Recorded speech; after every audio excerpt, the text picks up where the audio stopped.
Looking to do a DIY project?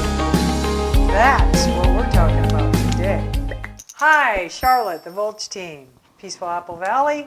I'm here today with Anthony, and we're looking at installing doors on a DIY remodel.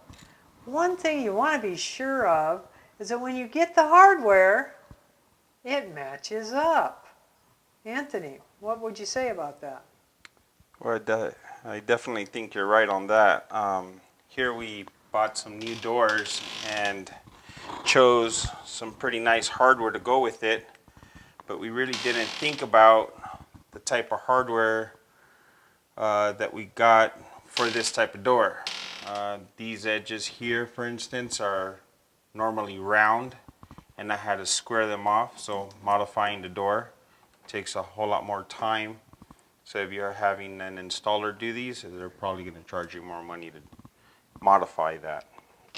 We had the same situation over here with the striker plate. It's a bit shorter and it's round edged on the corners.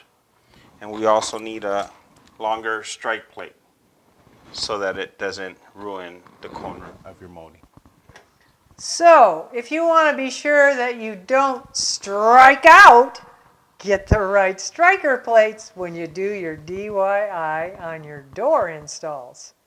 And click the bell down below so you'll get notifications on our other tips that are coming up on a regular basis. Like us on Facebook, follow us on Instagram and Twitter.